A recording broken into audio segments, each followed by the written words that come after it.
Welcome to ప్రజా ప్రకాశం news. ప్రకాశం జిల్లాలో కరువు పరిస్థితులను అంచనా వేయడానికి వచ్చిన కేంద్ర బృందం కరువు బృందంతో ప్రకాశం జిల్లా కరువు పరిస్థితులను వివరిస్తూ సమగ్ర నివేదిక తయారు చేసి ప్రకాశం జిల్లా ప్రజలను ఆదుకోవాల్సిందిగా సమీక్ష సమావేశంలో మాట్లాడిన ఆంధ్రప్రదేశ్ సాంఘిక సంక్షేమ శాఖ మార్చులు డాక్టర్ డోలా బాల వీరాంజనేయ స్వామి మరియు తెలుగుదేశం పార్టీ ప్రకాశం జిల్లా అధ్యక్షులు డాక్టర్ నూకసాని బాలాజీ. ఈ సమావేశంలో జిల్లా అధికారులు, ప్రజాప్రతినిధులు తదితరులు పాల్గొన్నారు.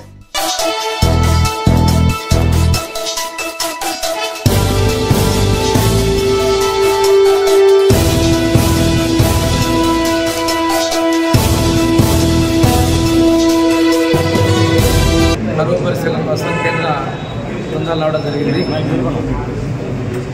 ఈరోజు నేను వాళ్ళని కలిసి రాష్ట్రంలో ఉన్న మన జిల్లాలో ఉన్న పరిస్థితుల్ని సంక్షిప్తంగా వివరించడం జరిగింది.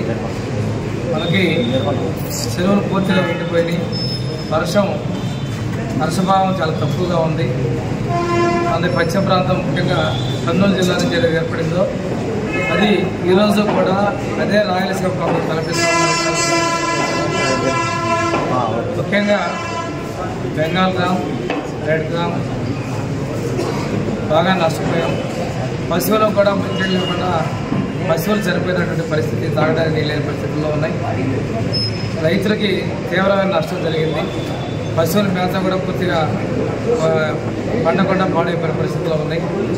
ఇటువంటి పరిస్థితుల్లో ప్రత్యేకంగా గమనించి ఎన్డీఆర్ఎఫ్ ప్రకారం 29.35 కోట్ల రూపాయలు మనోళ్ళు ప్రతిపాదనలు పెట్టున్నారు.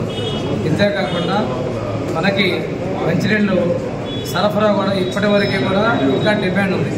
నిన్ననే సమీక్ష చేసుకున్నట్లయితే నీళ్లు పశ్చిమ ప్రాంతంలో కాకుండా తూర్పు ప్రాంతాల్లో కూడా సరఫరా చేయాలని కోరుతూ ఉన్నారు. వీటన్నిటిలోకి పరిగణలోకి తీసుకొని సానుకూలంగా రిపోర్టులు చేసి కేంద్ర ప్రభుత్వం నుంచి ఇచ్చే సహాయాన్ని వచ్చే విధంగా ప్రతిపాదనలు చేయమని చెప్పేసి కేంద్ర ప్రభుత్వం మన జిల్లా